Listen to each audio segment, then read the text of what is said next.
Darren, are you changing lives with the students you encounter daily? And that's where I am. And I don't know. But I have to keep doing what I'm doing so that the lives that I am interacting with do have some lasting effect. Welcome to Daily Ed Talk, where we engage in provoking discussions, all things education.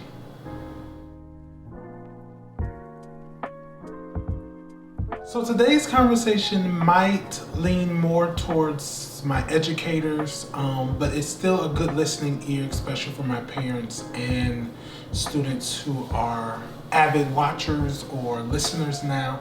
And I just thank you for joining me on this journey. And this episode is kind of that turning point in my journey where I feel as though I'm reflecting on why I am an educator. I've been sitting and thinking, and it has really nothing to do with the pandemic, being at home, stuck at home, but it just has me reflecting on why I became a teacher. And sometimes when you're on this journey of life or on this voyage through whatever you encounter, you sometimes have to reflect on why you're at this stage, why you're in this position. And I think it propels you to keep going and to move forward. So thinking through this idea of why I became an educator, it brought me back first to my childhood. As a child, I often tell this story, and people might laugh, but as a child, you all play that game like house, like where you're the mom, or, well, yeah, you're the mom, I'm the dad, or you have kids and all of that. But I never really played that, didn't really like it. But I had like a twist on it, I guess. I would play like school. So I remember having this fake binder with those transparency like papers in there where I would write like fake little lesson plans. I would set up chairs in my room and have just invisible students there, and I was running a classroom. So I've always enjoyed this aspect of school. I was that kid that was always up, ready to go to school, ready to attend school, and I really enjoyed meeting new friends at school, engaging with teachers at school. I was that student that asked the teacher, why this, why that? Because I really wanted to understand what education brought to me and what the purpose of education was. So I've always known education was vital for me, or was a vital part of my life. But I still thinking more now, was that enough to say, okay, obviously you're going to be an educator? So even when I matriculated to Oakwood University for my undergrad, I went into Oakwood, well, registering for Oakwood, I went in, mindset was a business major and a like communications major, public relations. That was my mindset. I wanted to be a manager for athletes or entertainment individuals, anyone working in that field, just to propel their career. And some would say parental guidance and all of that will say that's a hard industry to get into, find a career. So I decided to go into education. Was it a second choice? Not really. It was kind of like an appendix to the first choice. So I went in with this education degree and this business degree. Ended up dropping the business degree because Oakwood was going to keep me there a long time. But I thoroughly enjoyed my time in the education department along with the English department. They immediately put you into programs outside of the classroom to find out if education is for you. One of the main things we went to with Dr. Shank in our special education class, she took us to a music therapy session, but also she took us to a special needs rehabilitation center, and we saw hands-on what the teacher can do for a student. And I just loved that. We partnered with an elementary school in Huntsville, Alabama, who needed extra resources, and the hands-on activities that they couldn't do with the lack of resources in their school. So we as students, we call it pre-service, went in to provide those resources for that school. And I thoroughly enjoyed it. When you see young children from ages, I was in second grade at one point, kindergarten at one point, fifth grade at one point, when you see that they are excited that you came to visit today. Yes, they love their teacher, but they love to see someone else that cares about them. It really sparked in me why I need to be an educator. And then of course, if you've been watching, I've talked about how black males are just this 2% of the teaching population. And then you realize that even at Oakwood and even now, that you are vital. So my role is vital, but I've always felt like, wow, am I on this right journey? Because sometimes teachers, we have those moments where we're just like, I can't take it anymore. But we have to think back on why we are educators. And that's what this is about. So it's three main things that I focused on.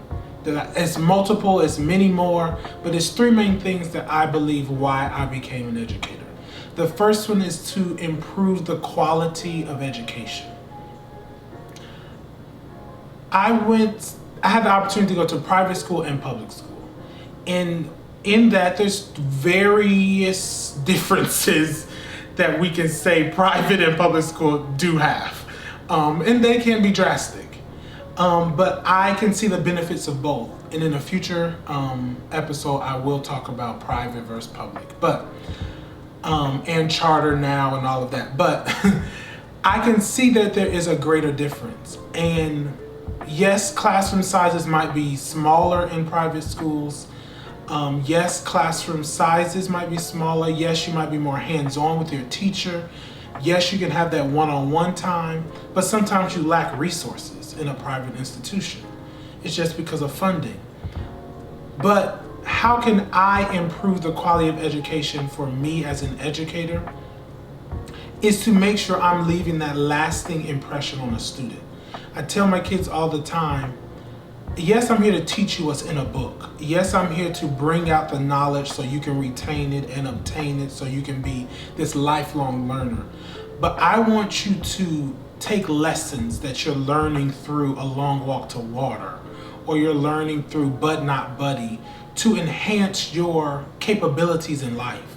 It's beyond me just to teach you 2 + 2. I want you to understand how you can apply 2 + 2 to your life. So number 2 is to give back to, yes, your community, yes, society as a whole. And how you do that is you have a direct relationship to make that impact happen. I posted on my Instagram a couple of days ago, maybe a week ago, how teaching creates all professions. The first person that interacts and can make a lasting impact on a child is a teacher. And that will stimulate in that mind of that child, I can be better than what I am. And I'm not saying every child needs to grow up and be an educator. I won't say that. But I want my children and my students, I call them my children, my students to be the best at whatever they can be. I tell my kids all the time, please give 100% of anything you do. Even if your 100% might be that C+, B-, you gave it your all. And that's going to stimulate in their mind, I can do what I want to do, when I want to do it, and be the best at it. So my job as an educator is to provide the necessary resources to stimulate my kids to be the best they can in the society in which they live in. Whether that society agrees with their life or not, I want them to be the best they can to leave an impact like I'm trying to leave on my kids. And the last one is kind of connects with the second one, is to change lives. The most influential people in my life are teachers, professors, educator, reformers, advocates, all of that. They are the most influential people in my life. Some of them have left the whole academia concept of teaching in a classroom due to just politics and the structure of it all, but they found another avenue to give back and to change lives still. And kind of that's where I am in my journey. I feel like, yes, I'm changing lives, but am I being effective in the seat that I'm sitting in, or in the journey that I'm on, or in the position that I am in at the moment? And it's kind of like this turning a point of, Darren, are you changing lives with the students you encounter daily? And that's where I am. And I don't know, but I have to keep doing what I'm doing so that the lives that I am interacting with do have some lasting effect.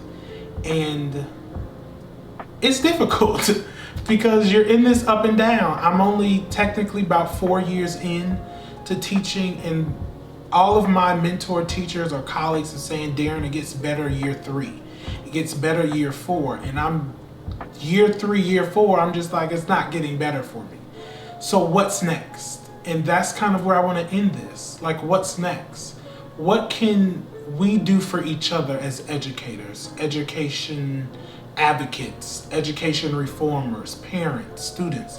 What can we do to be more successful educators? What can we do to change lives more effectively? What can we do to make society better through the positions that we're in this field of academia? And how can we keep this lasting effect on all of our kids?